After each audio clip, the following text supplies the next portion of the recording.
살아계신 하나님의 말씀은 요한일서 1장 1절에서 3절의 말씀입니다.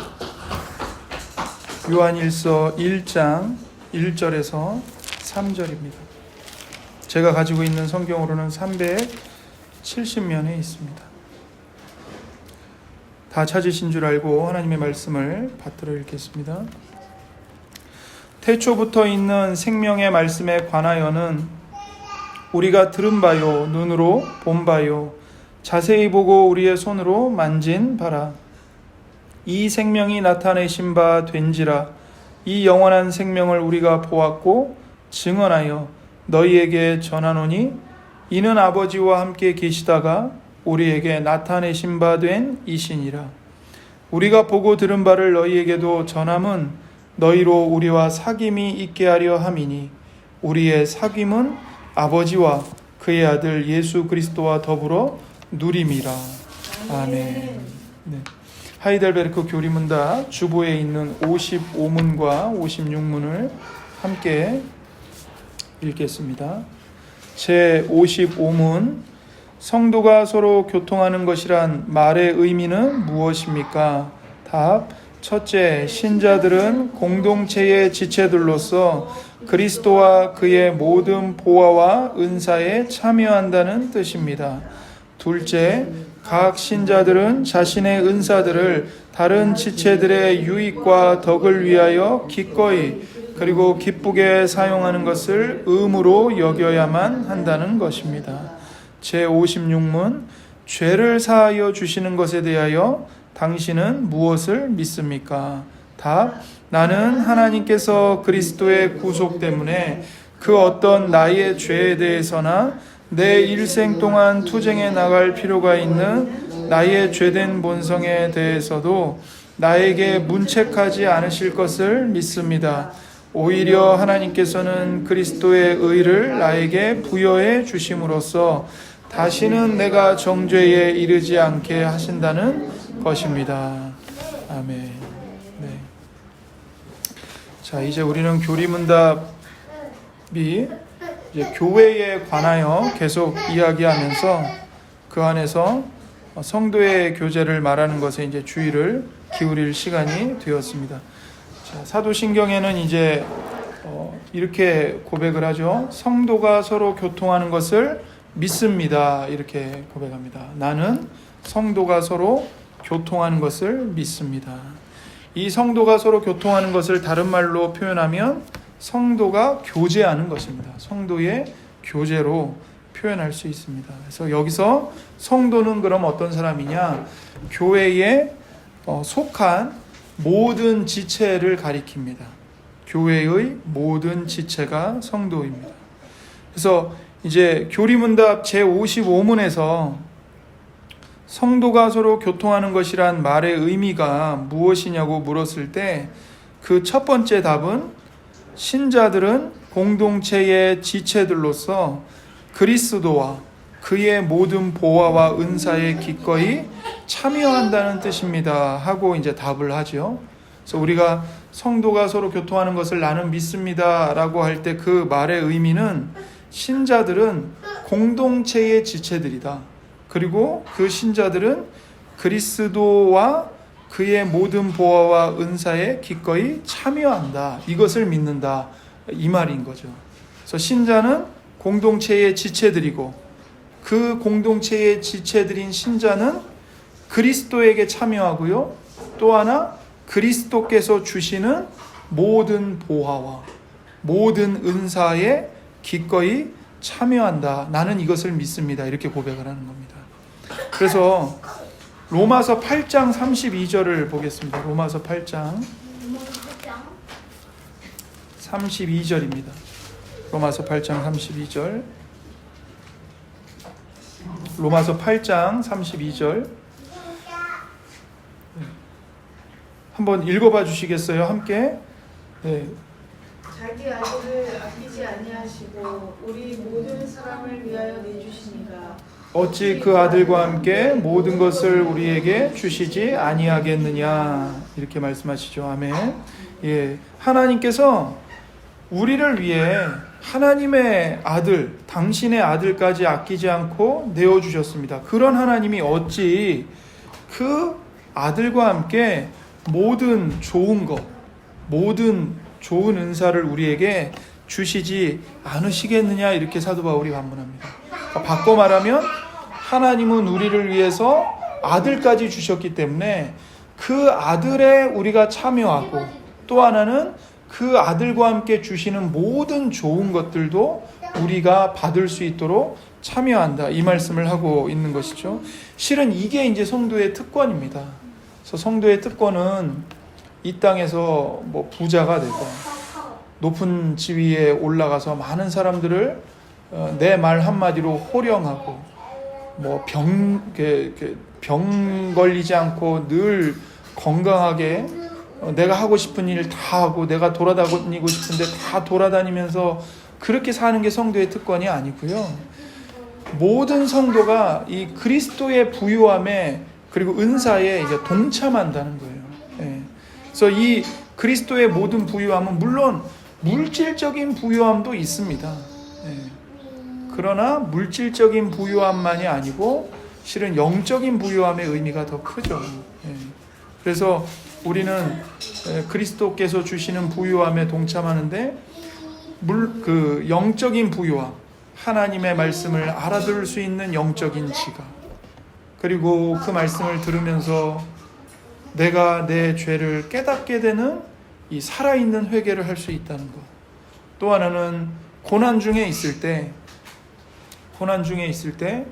우리가 다른 것에서 어떤 살아갈 용기와 힘과 위로를 얻는 게 아니라 하나님의 말씀과 또 성령의 위로를 통해서 내가 이 고난 중에서도 왜 살아야 되는지, 이런 것들을 알고 위로를 받을 수 있다는 것.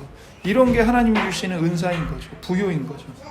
그리고 또 하나는 물질의 부요도 주세요. 꼭 막 많은 사람들이 부러워하는 뭐 재산이 뭐 억대가 넘어야 되고 뭐 몇십억이 돼야 돼. 그것만이 물질의 부요를 누리는 게 아니라, 사도 바울이 고백한 대로 내가 오늘 먹을 게 있고 입을 것이 있으면 그것으로 충분하다. 먹을 것과 입을 것이 있은즉 족하다. 그게 우리에게 하나님이 주시는 물질의 복 중에 하나인 거예요. 그 먹을 것과 입을 것을 넘어가는 분량은 뭡니까? 복이죠, 물론. 근데 그거는 복이면서 동시에 은사이고 책임인 겁니다. 그러니까 내가 먹을 것과 입을 것 그 분량을 넘어서 더 많은 뭔가 물질을 갖고 있다. 이거는 하나님이 하나님의 것을 우리에게 맡긴 거예요, 잠시. 그리고 하나님이 뜻대로, 하나님이 뜻하신 바대로 정말 이 물질을 줘야 할 사람에게 바르게 주라고. 하나님이 기뻐하시는 선한 사업을 행하는 데 있어서 물질이 필요하잖아요. 물질이 없이 우리가 어떻게 선한 사업을 할 수가 있겠어요? 그런 하나님을 위한 선한 사업에 그 물질을 기꺼이 내어놓으라고. 그 물질을 우리에게 맡기신 거죠. 그러니까 복이면서 동시에 이제 은사이고 책임이고 사명인 겁니다. 그래서 이제 그런 우리가 부요에 참여하고요. 또 우리가 은사에 참여합니다. 그러니까 물질을 많이 가지고 있는 사람은 그 물질의 은사를 갖고 있는 거예요. 대신에 물질의 은사는 없지만 영적인 은사를 많이 받은 분들이 또 계시죠. 그리고 이제 내가 내 손으로, 내 몸으로 어떤 무언가를 할 수 있는 어떤 능력, 소질, 이런 것들도 은사인 거죠. 그래서 이제 성경에 보면 고린도전서에도 그렇고 로마서에도 그 사도 바울이 교회에 필요한 은사들을 얘기할 때 여러 가지, 뭐 꼭 돈이 많은 것만 얘기하는 게 아니라 믿음의 은사, 위로의 은사, 이런 것들 얘기하거든요. 섬김의 은사, 봉사의 은사, 그런 것들. 그러니까 가서 같이 아파하고 같이 울어주는 거, 이것도 은사로 받은 분들이 계세요.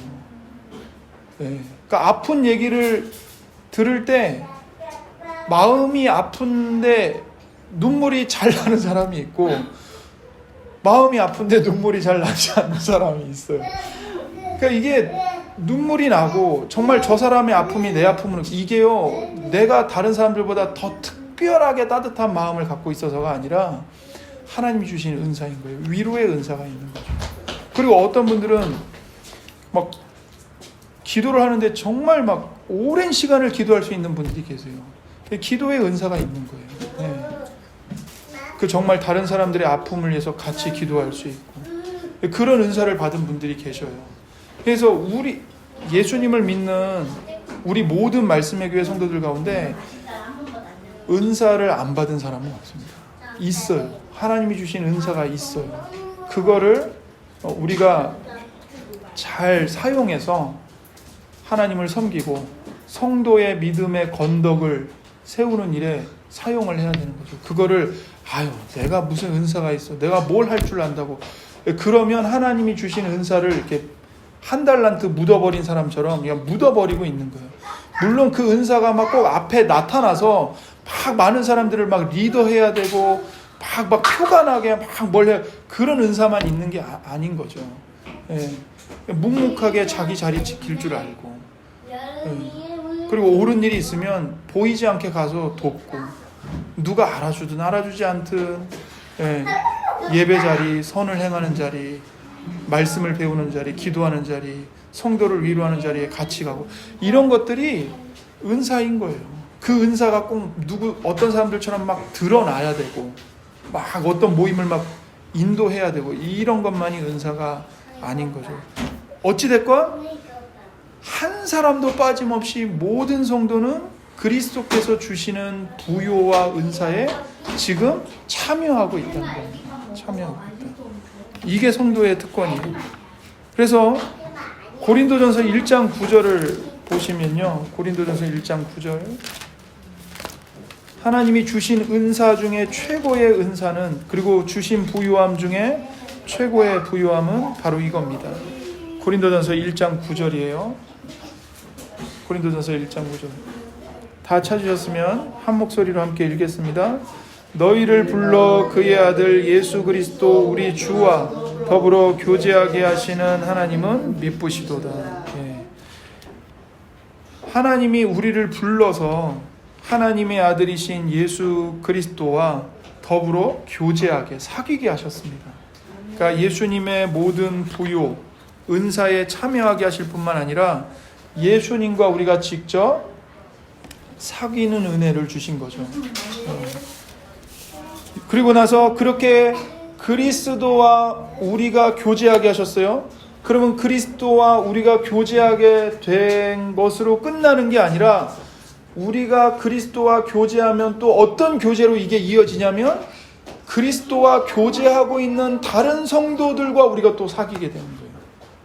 그게 이제 요한일서 1장 3절을 보세요. 우리가 아까 읽었죠. 거기에 이 말씀이 잘 나타나 있습니다. 요한일서 1장 3절 함께 읽겠습니다. 우리가 보고 들은 바를 너희에게도 전함은 너희로 우리와 사귐이 있게 하려 함이니 우리의 사귐은 아버지와 그의 아들 예수 그리스도와 더불어 누림이라. 이렇게 말씀하세요. 보세요. 아까 고린도전서 1장 9절에서는 하나님이 우리를 불러서 하나님의 아들이신 예수님과 교제하게 하셨습니다. 근데 그것이 끝이 아니고 어떤 일이 일어납니까? 우리가 보고 들은 바를 너희에게도 전해서 너희로 우리와 사귐이 있게 하셨다는 거예요. 그러니까 성도와 성도가 예수 그리스도 한 분 때문에 그 예수님 안에서 성도와 성도 사이의 사귐이 일어나는 겁니다. 그러면서 이렇게 말씀하시죠. 우리의 사귐은 아버지와 그의 아들 예수 그리스도와 더불어 누림이라. 이렇게 말씀하시는 거예요. 그래서 성도의 사귐은 예수 그리스도와의 사귐이에요. 그리고 또 하나 성도와 성도 간의 사귐이 일어나요. 그리고 또 하나 그 예수 그리스도를 주신 하나님 아버지와 사귐이 일어나게 되는 거예요. 그래서 이런 부요와 은사에 우리가 참여하게 되는 것입니다. 자, 이것이 성도가 서로 교통하는 거예요. 그리고 두 번째로 그러면 성도가 서로 교통하는 것에 두 번째 의미가 있습니다. 그게 뭐냐면 둘째 하고 시작하죠. 각 신자들은 자신의 은사들을 다른 지체들의 유익과 덕을 위하여 기꺼이 그리고 기쁘게 사용하는 것을 의무로 여겨야만 한다는 것입니다. 이렇게 말하죠. 성도가 서로 교통하는 것은 첫 번째, 신자들은 공동체의 지체들로서 그리스도와 그분의 모든 보호와 은사에 참여한다는 뜻입니다. 두 번째, 각 신자들은 자신의 은사들을 이제 다른 지체들의 유익과 덕을 위하여 기꺼이 그리고 기쁘게 사용하는 것을 의무로 여겨야만 한다는 것입니다. 이렇게 말씀하고 있는 거예요. 이게 이제 성도의 사명인 겁니다. 앞서 말씀드린 대로 성도의 특권은 뭐예요? 모든 성도가 그리스도의 모든 부요와 은사에 참여하는 거예요. 근데 그런 특권을 받은 성도에게는 동시에 뭐가 주어져요? 사명이 주어져요. 사명이. 그러니까 여러분, 특권은 특권으로만 끝나지 않고 뭐를 우리에게 가져다 줍니까? 그 특권을 누리는 것에 대한 사명이 주어지는 거예요. 그러니까 특권을 누리는 자로서 우리가 해야 할 의무가 있다는 거죠. 근데 그게 뭡니까?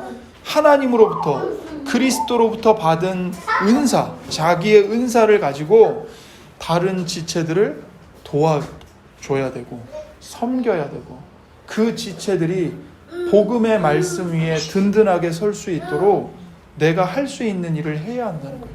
그것이 나에게 주어진 의무라는 것을 마땅히 알고 행해야 한다. 이게 성도가 서로 교통하는 것입니다. 그래서 성도가 서로 교통하는 건 성도의 특권과 성도의 사명 둘 다를 이야기하고 있는 것이죠. 네. 그래서 그리스도인은 그리스도의 지체이기 때문에 그리스도를 소유할 뿐만 아니라 그리스도가 가지신 부요와 은사도 함께 소유하고 있어요. 여러 번 말씀드렸지만 머리가 왕관을 쓰면 머리만 영광을 받고 끝나는 게 아니라 온 지체가 영광을 받는 거죠. 예. 그렇게 우리가 그리스도의 지체로서 그리스도의 손과 발로서 머리이신 그리스도께서 영광의 왕관을 쓰셨어요. 예수님만 영광 받고 우리는 뼈 빠지게 일하고, 그게 아니고 머리이신 예수님이 영광을 받으셨기 때문에 그 예수님의 손과 발인 우리도 그 영광에 동참하는 거예요. 그래서 우리 모두는요, 그리스도께서 가지신 부요와 은사에 다 동참하고 있습니다. 이제 그것을 가지고 뭘 해야 돼요? 다른 사람에게 그 부요함과 은사를 나누어 주고 베풀어 줘야 되는 거죠. 그래서 우리 모든 성도는 다른 사람에게 베풀어 줄 것을 다 하나씩은 갖고 있습니다. 나는 없어요. 나는 누군가에게 줄 게 없어요. 그렇지 않아요. 우리가 다른 사람들에게 줄 수 있는 건 돈만이 아닙니다. 가장 중요한 건 그 사람을 위해서 기도할 수 있어요. 도구를 할 수 있습니다. 하나님, 저 형제가, 저 지체가 어려움을 겪고 있습니다. 하나님, 도와주세요. 이 어려운 때에 저 형제의 가정에, 저 자매의 가정에 큰 어려움이 닥쳤습니다. 하나님, 도와주세요. 기도할 수 있어요. 그리고 우리가 가지고 있는 물질 가운데 정말 자원하는 마음으로 나누어서 도와줄 수도 있고, 우리가 가지고 있는 은사들을 가지고 도울 수 있는 것이죠. 그래서 그리스도인은 각자 그리스도로부터 받은 은사가 무엇인지를 알고 그것을 베풀 줄 알아야 합니다. 네, 베풀 줄 알아야 합니다. 잠언에 참 재밌는 말씀이 나옵니다. 거머리의 자식은 부족할 줄 모른다는 거예요. 거머리 알죠? 거머리가 피를 빨아먹잖아요. 근데 잠언에서 그 거머리를 뭐에 비유하냐면 끊임없이 달라고 하는 사람의 비유예요. 거머리의 자녀는 끊임없이 달라고 그러니까 받을 줄만 안다는 거예요. 받아도 만족할 줄 몰라요. 부족하다 계속 달라들어요. 그러니까 거머리는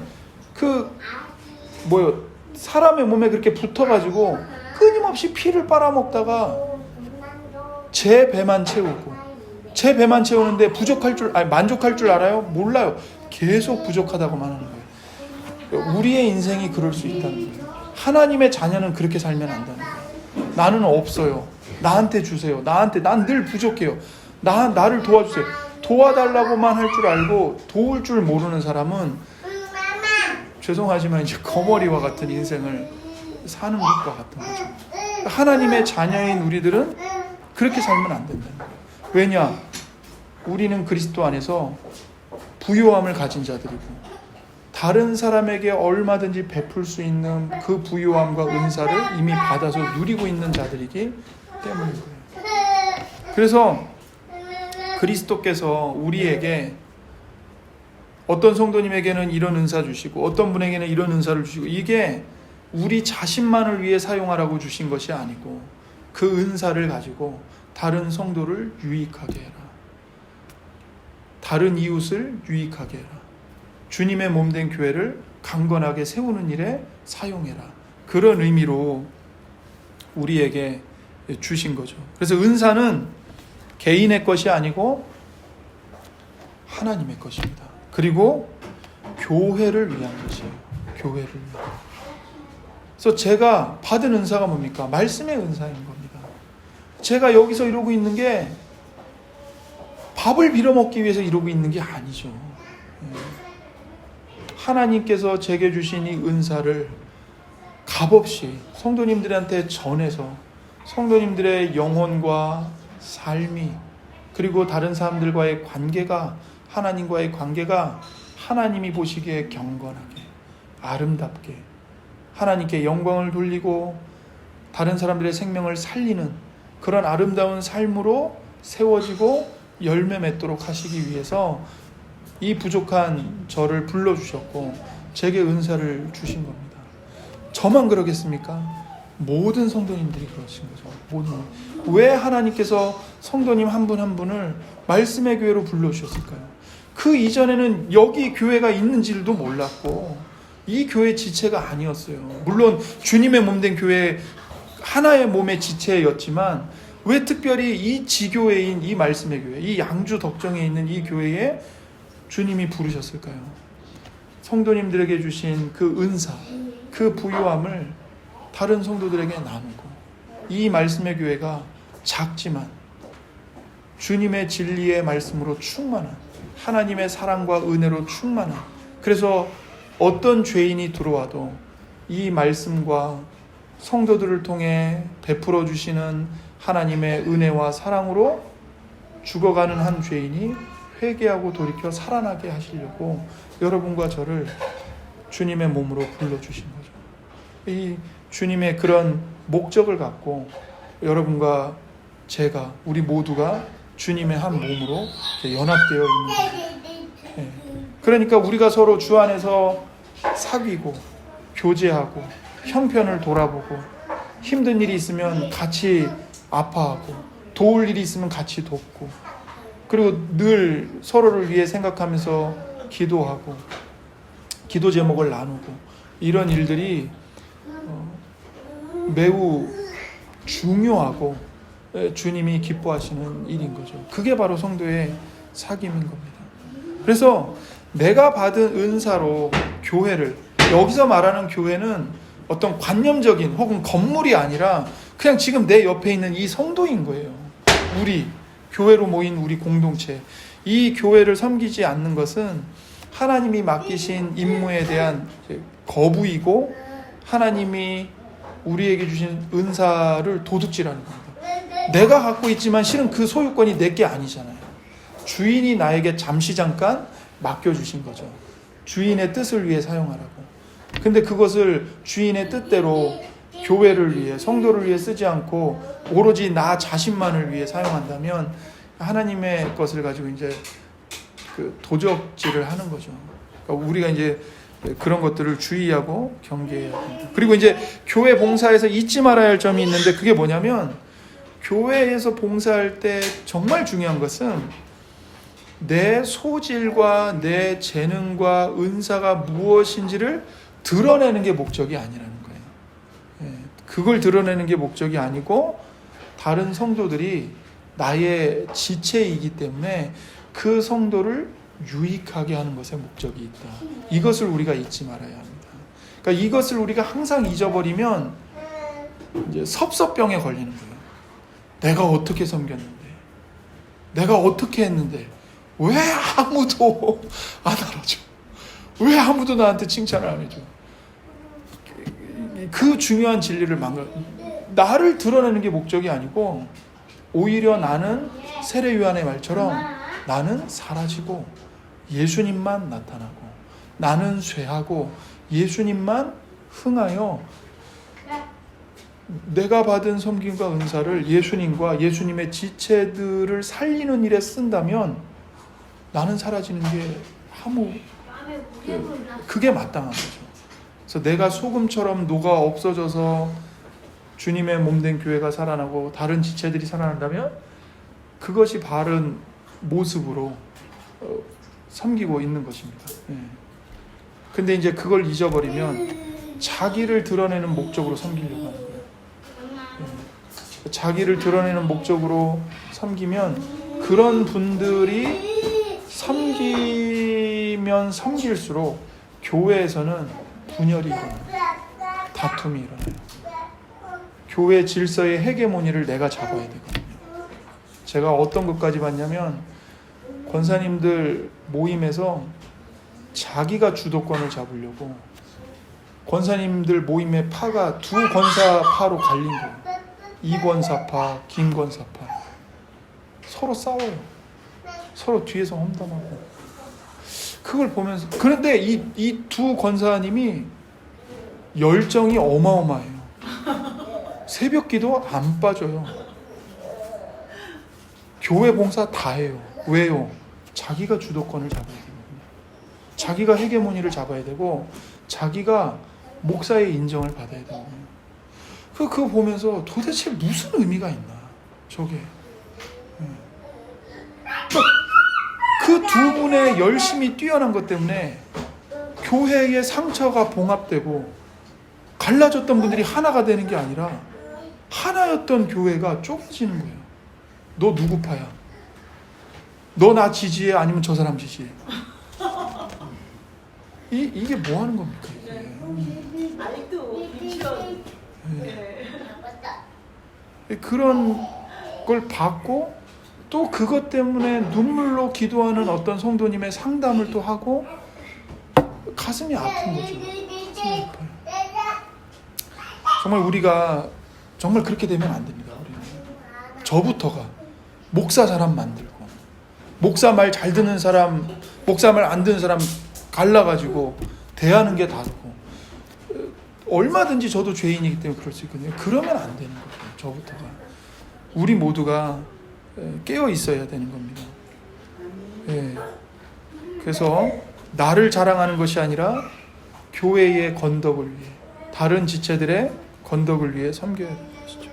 그래서 우리는 이런 성도가 서로 교통하는 것이 우리의 특권이면서 의무임을 바르게 명심해야 됩니다. 그래서 교회와 상관없이 지내면서도 하나님으로부터 얼마든지 은혜 받을 수 있고 내가 얼마든지 믿음 생활 건강하게 할 수 있다고 생각하는 것은 매우 큰 오산입니다. 정말 잘못된 생각이에요. 그냥 큰 교회에 가가지고 이렇게 등록도 안 하고 또 등록해도 누가 누군지도 몰라요. 그런 속에서 그냥 숨어가지고 익명성에 보장받고 그렇게 신앙생활하는 게 건전한 신앙생활이 아닌 거예요.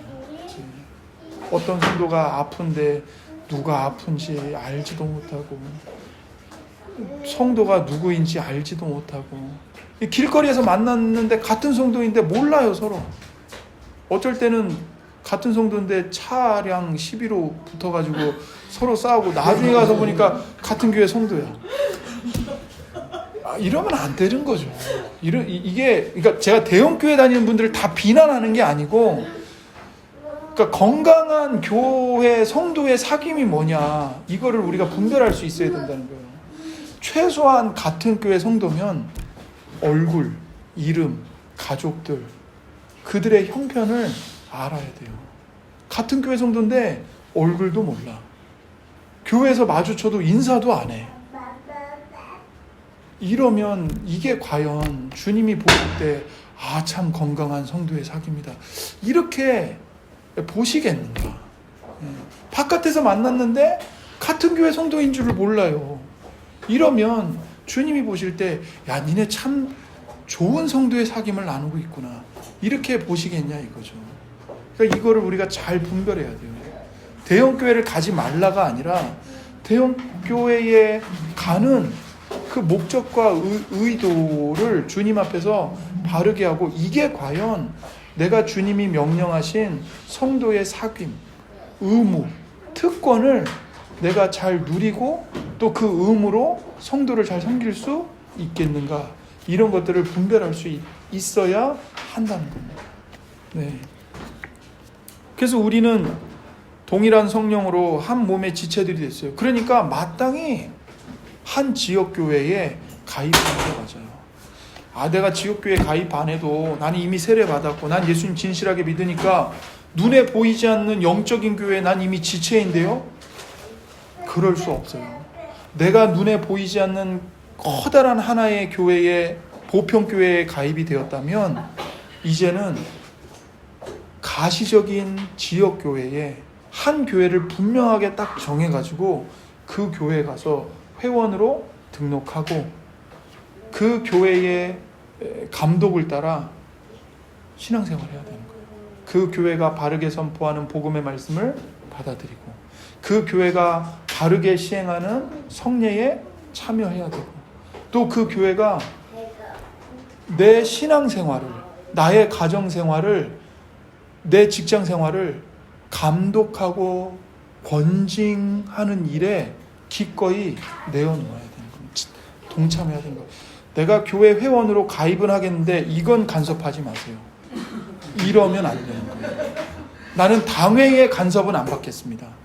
내가 뭐 봉사도 하고, 성가대도 하고, 뭐 교사도 할게요. 그러나 내 가정에 대해서만큼은 타치하지 마세요. 내 일하는 것만큼은 이럴 수 없어요.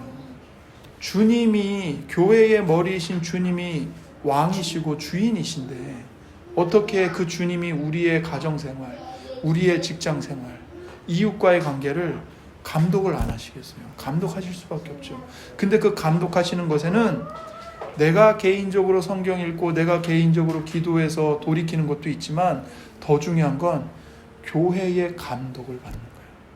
그래서 신방 받으셔야 되고요. 당회의 신방을 받아서 가정은 어떻게 돌보고 계십니까? 자녀들의 신앙교육은 어떻게 하고 계십니까? 가정예배는 어떻게 하고 계십니까? 주일에 들은 하나님의 말씀을 가지고 한 주 동안 가정에서 어떻게 실천하고 계십니까? 이런 것들을 감독을 받아야 되는 거예요. 왜냐하면 우리가 주님의 몸으로 연합됐기 때문인 거죠. 그래서 우리는 한 성령으로 세례를 받아서 한 몸이 되었습니다. 자, 탈무드에 이런 말이 있어요.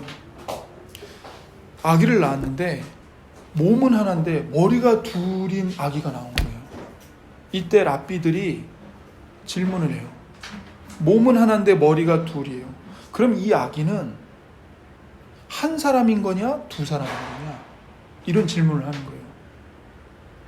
그때 답이 뭐냐면 한쪽 머리에 뜨거운 물을 부었을 때 옆에 있는 머리가 같이 소리를 지르고 아파한다면 이건 한 사람이다. 근데 한 머리에 뜨거운 물을 부었는데 한쪽 머리가 아무렇지도 않아. 그러면 이거는 두 사람인 거다. 이렇게 답을 한 거예요. 이게 이 원리가 우리 성도들의 한 몸으로 지체가 되었다는 것에도 똑같이 적용이 됩니다. 그러니까 한 몸이라고 하면 고통을 같이 느끼는 거예요. 근데 몸에 한 몸으로 붙어 있는데 고통을 못 느껴. 그러면 그건 한 몸이 아니죠. 우리가 주님의 몸으로 지체로 연합되어 있다는 건 다른 성도가 고통을 겪을 때 나도 그 고통을 느낄 줄 안다는 거예요. 그리고 느낄 줄 알아야 돼요. 느낄 줄 알아야 돼요. 유기체라는 것은 뭐냐면요, 왼손이 아파요. 그러면 오른손 오른발 왼발 할 것 없이 다 아픔을 느끼는, 이게 살아있는 유기체라는 거예요. 교회가 바로 그와 같아요. 주님의 몸은 살아있는 유기체입니다. 기계가 아니에요. 자동차는 유기체가 아니에요. 자동차 바퀴 한쪽이 펑크 나서 터져버렸어요. 그러면 그거는 바퀴만의 문제인 거지, 다른 자동차의 부품들은 그 아픔을 못 느껴요. 그건 기계인 거죠. 시스템인 거예요. 근데 교회는 여러분 시스템이 아니에요.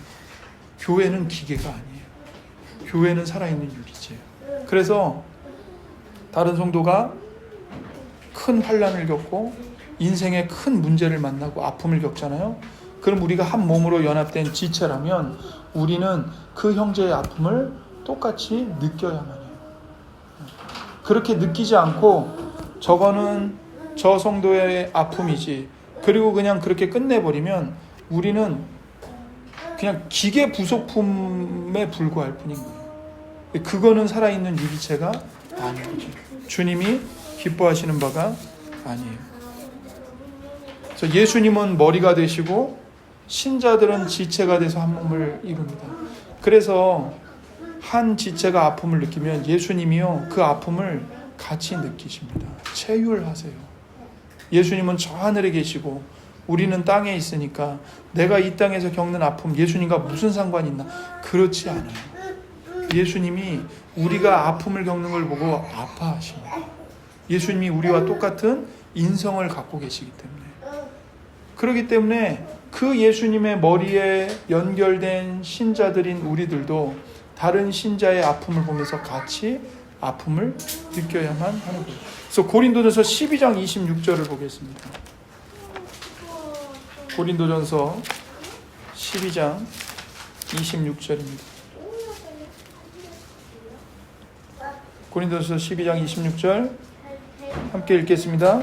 만일 한 지체가 고통을 받으면 모든 지체가 함께 고통을 받고 한 지체가 영광을 얻으면 모든 지체가 함께 즐거워하느니라.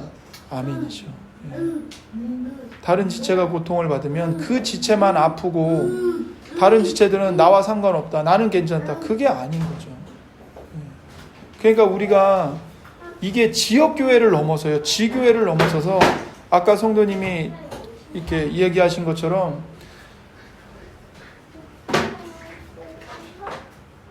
자국어로 번역된 성경이 없는 그곳에 선교사님들이 들어가서 정말 몇 년을 피땀을 흘려가지고 그들의 언어로 성경을 번역해서 그걸 나눠주는 것을 볼 때 우리 성도들의 마음에 눈물이 있고 감동과 기쁨이 있는 거예요. 왜 그럼 연결되어 있거든요. 같은 주님의 몸으로.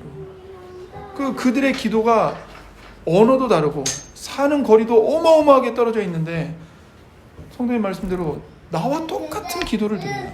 한 성령으로 연결되어 있기 때문인 거죠. 마찬가지죠. 우리가 다른 성도가 아픔을 겪을 때 왜 그걸 나의 아픔으로 여겨야 됩니까? 연결되어 있으니까.